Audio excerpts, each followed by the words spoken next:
Hare Krishna, dear devotees. In this session, we're going to hear about the morning pastimes of Krishna, waking Krishna up. Sri Rupa Goswami, in his Vidagdha Madhava, said in text 1, "May the pastimes of Sri Krishna reduce the miseries existing in the material world and nullify all unwanted desires. The pastimes of the Supreme Personality of Godhead are like shikarani, a blend of yogurt and sugar candy.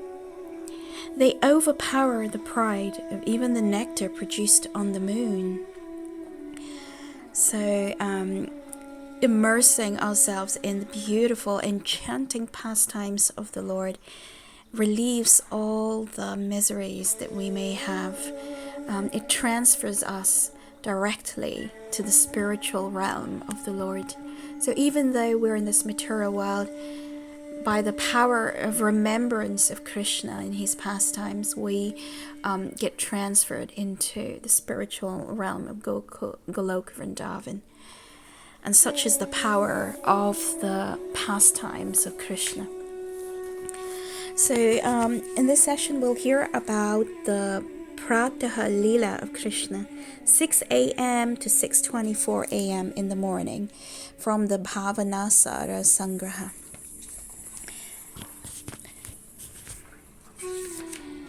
So it begins with Purnamasi Devi, who is one of the spiritual energies of Krishna. Bhagavati Purnamasi rose from her bed with the chirping of the birds. She had a great yearning to see Krishna. This is from the Radha Krishna Ganodesha Deepika. Purnamasi, her heart ever shining with the moonlight of Prem, quickly finished her daily rituals and rushed to Nanda Maharaj's palace to behold her beloved Achyuta. Govinda Lilamrita 2.2. Mother Yashoda was churning yogurt into butter for Krishna. She wore a fine saffron yellow sari and a belt tied about her broad hips.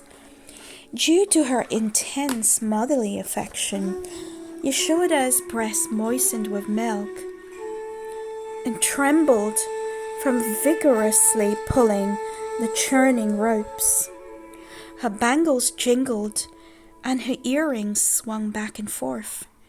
Her face, with its very beautiful eyebrows, was wet with perspiration, and malati flowers were falling from her hair. Srimad Bhagavatam 10.9.3. At sunrise, the loud sounds from all the churning pots rose to the heavens and reminded the devatas of the churning of the milk ocean. Lalita Madhava, Nataka 2.2. When Purnamasi entered Nanda Maharaj's palace, she saw the pleasant courtyard decorated with drops of butter and yogurt from the day's churning activities.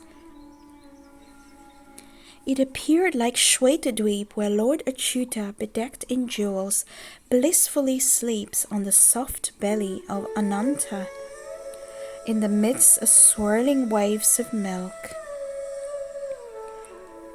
With great joy, Purnamasi saw Krishna, adorned with gems, and lying peacefully on his soft bed, surrounded by his loved ones. As soon as Yashoda, a master of etiquette, saw Purnamasi, who is austerity personified, she happily rushed out to greet her. Yashoda said, "Welcome, Bhagavati. Please come inside. You're the most respected woman of Vraja. I offer obeisance at your feet." As Yashoda approached to offer respects, Purnamasi embraced her warmly. Purnamasi was extremely eager to see Govinda. She blessed Yashoda and asked about her welfare and that of her husband, son, and the cows. Yashoda informed Purnamasi of her well-being and then quickly entered Krishna's bedroom. Govinda Lilamrita 2.3-7. May Yashoda, the queen of the cowherds, protect you. Yashoda's dark, curly tresses were tied back with a cord, and the line of vermilion on her hair part shone attractively. She wore a few ornaments and a multicolored dress. Her complexion was dark like a blue lotus, and her eyes filled with tears as she gazed at Govinda's face. Bhakti Rasamrita Sindhu 3.4.13. Yashoda leaned on the bed with her left hand and gently stroked Krishna's body with her right. Yashoda sprinkled the bed with tears of joy and the milk trickling from her breast. And Yashoda said, "Oh Lala, quickly wake up and show me your lotus face." Govinda Lilamrita 2.13. Yashoda said, "Oh dear boy, get up now. The night has ended. Just see the beauty of the rising sun. Your young servants are standing here, waiting to expertly attend you, O son. Your pet parrot, Manjuvak, whom you fed with your own hand, sits blissfully in his golden cage. Intent on waking you up, he affectionately sings, 'Jai, Jai.' Your laziness comes from oversleeping. Therefore, give up your sleep and rise." Yashoda gently rubbed Krishna's body for a short time and hugged him. The sound of his mother's sweet voice and her affectionate touch inspired Krishna to rise. Krishna thought for a moment, stretched his limbs, yawned, and pretended that he was just waking up. Mother Yashoda instructed a talented group of devoted young boys and girls in their duties and brought them into her quarters. Krishna Hika Kaumudi 2.3-6. Gobhatha, Bhadrasena, Subala, Stoka Krishna, Arjun, Sridhama, Ujjvala, Dama, Kinkini, Sudama, and other intimate friends of Krishna hastily arrived from their homes. They met Baladev in a joyful mood in the courtyard and called out, "O Krishna, wake up and come with us to your dear cowshed." Madhumangal, giggling a hee-hee sound, said, "Oh, friends, has morning come already? Why is Krishna still asleep? I will wake him up now." Madhumangal rose from bed. Although he was still groggy, he somehow stumbled into Krishna's bedroom. Madhumangala then called out, "Get up, get up." Krishna heard Batu's voice and woke up, his eyes rolling languidly from sleepiness. Though Krishna tried to sit up, he could not budge. Govinda Lilamrita 2.8-2.11. Mother Yashoda said, "O child, get up now and let me wash your face. Why is Balaram's blue cloth on your body?" Yashoda removed the cloth and said, "Hey Bhagavati, just see how restless cowherd boys have colored my son's tender body with red mineral powder. They have scratched his soft chest with their sharp fingernails while wrestling and playing frivolously. Alas, what can I do?" Yashoda's affectionate words made Murari's eyes glisten with shame and bashfulness. Madhumangal, the comedian Brahmin boy, increased Krishna's anxiety by speaking to the soft-hearted Yashoda. "Oh, mother, what you said is true. Though I try to forbid them, Krishna's frolicsome friends ignore me and always play roughly with him in the forest." Krishna smiled at Madhumangal's pun and opened his eyes slowly. Seeing Yashoda before him, however, Krishna closed his eyes again.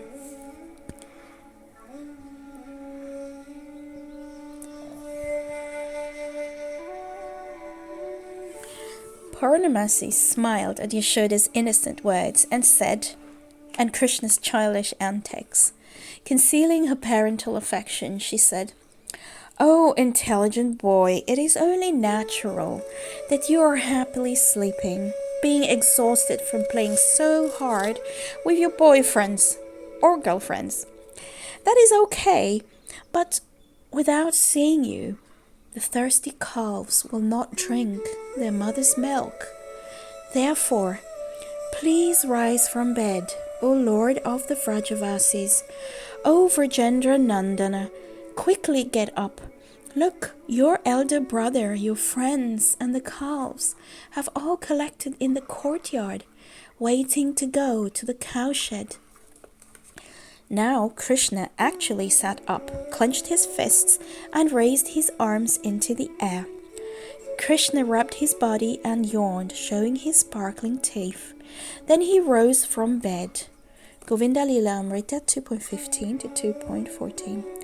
Krishna's eyes looked very beautiful as they repeatedly opened and closed.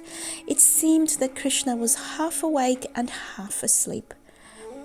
Nidra Devi, the goddess of sleep, was reluctant to leave his eyes due to the pain of separation. Krishna Nika Comedy 2.7. Krishna sat on the edge of the bed, slowly placing his lotus feet on the floor. Krishna yawned and spoke to Purnamasi in a faltering voice.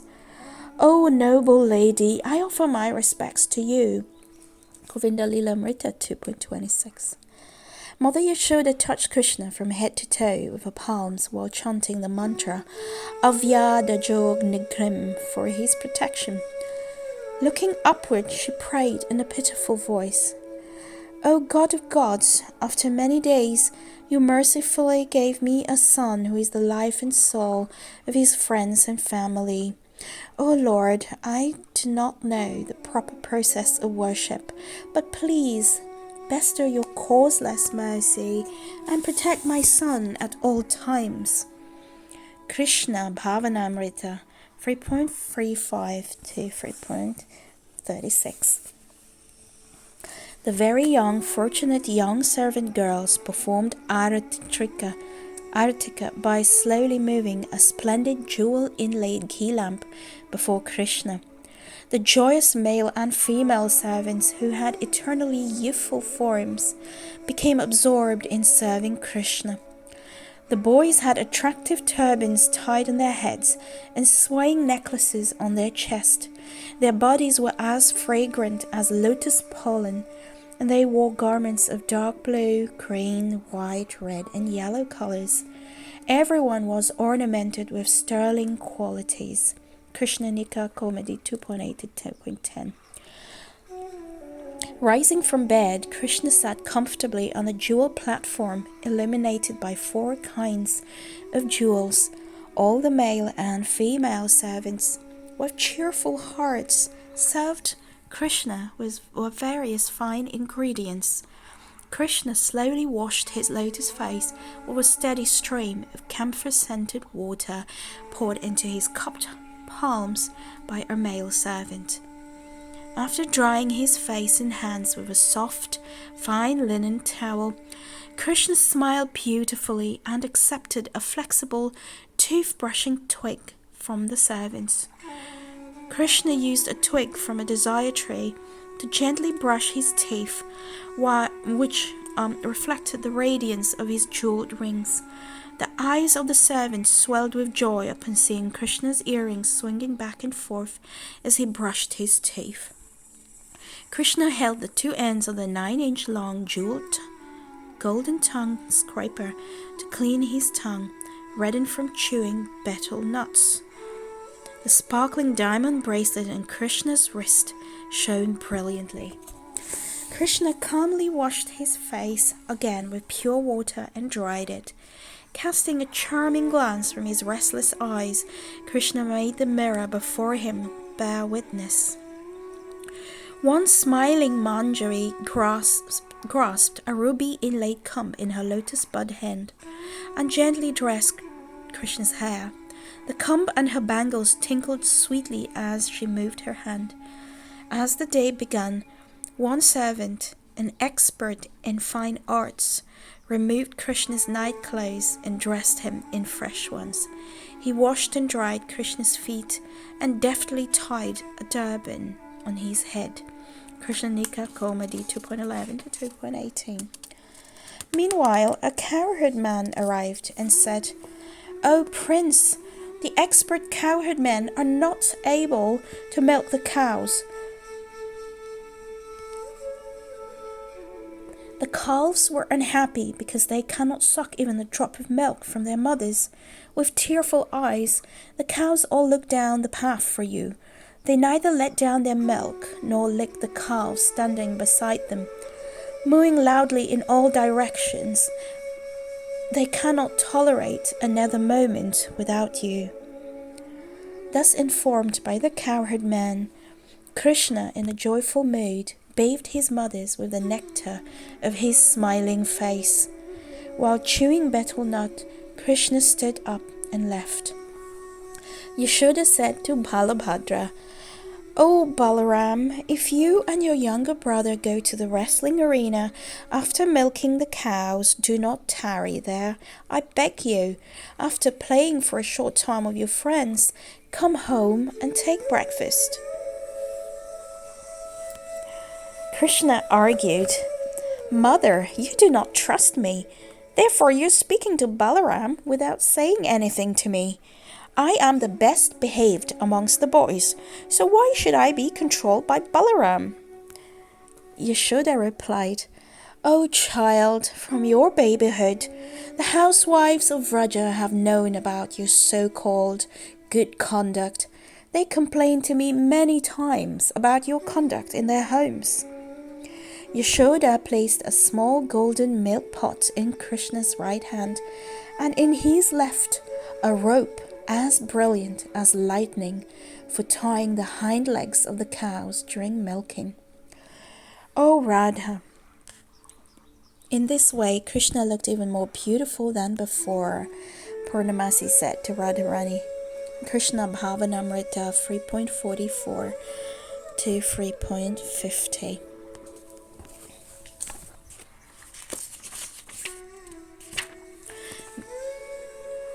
Milking the cows. Krishna's ankle bells jingled sweetly as he walked slowly towards the cowshed with the gait of an intoxicated elephant. Krishna's curly locks of hair, dark blue like the Yamuna, joined with his glittering diamond earrings, white like the Ganga, to bathe his face in the Triveni of beauty. The yellow chadara moving back and forth on Krishna's dark chest looked like a lightning bolt, dancing joyfully upon a fresh rain cloud. Krishna's swinging pearl necklace surrounded the Kaustubha gem on his chest as a halo encircles the sun.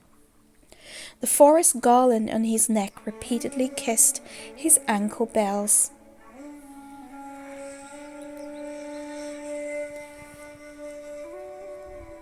Seeing the beautiful form, Krishna, as he left his pleasant home, filled the eyes of Yashoda and others with great happiness.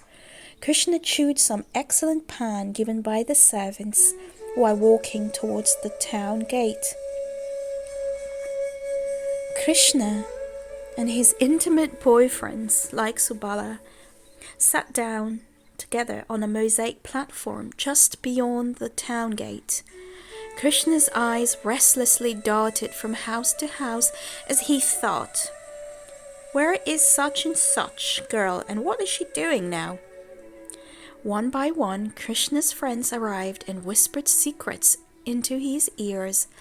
As Krishna attentively listened to each boy, a beautiful smile blossomed on his lotus face. "Oh, Sakhi, since I cannot tell you what they said, your bee-like mind will have to discover it." While Krishna chewed pan and listened to his friend's secrets, his turban tilted sideways on his head. Seeing Krishna like this, the Vrajagopis forgot everything else and just immersed their hearts in the ocean of Krishna's sweetness. The stunning brilliance emanating from the jewels artistically arrayed on the net of golden threads atop Krishna's turban was indescribable. As Krishna headed towards the cowshed, the tinkling sound of his ankle bells and the sweet fragrance of his body spread everywhere, forcibly attracting all the village girls from their household duties. The girls frantically climbed the rooftop pavilions in order to continually worship Krishna with their lotus eyes.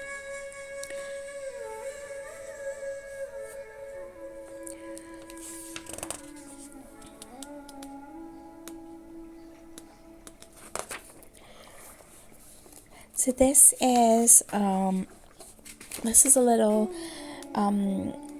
extract of the pastimes of Krishna, and these pastimes, we're so fortunate they're happening in the spiritual world, but thanks to great acharyas and for the parampara system of disciplic succession, this knowledge, this description has reached us, and it is our great fortune that we can learn about what's going on in the spiritual world and relish the loving exchanges and the sweetness of Krishna's pastimes. My wish is that all these pastimes attracts the hearts of everyone. May the Lord be merciful unto us. Hare Krishna, Krishna Krishna, Hare Hare, Hare Ram, Ram Ram, Hare Hare. Jai Shri Krishna Chaitanya Prabhu Nityananda Shri Advaita Gadadhar Shivasari Gaura Bhakta Vrinda. Hare Krishna Krishna Krishna, Hare Hare, Hare Ram, Ram Ram, Hare Hare. Srila Prabhupada Ki Jai.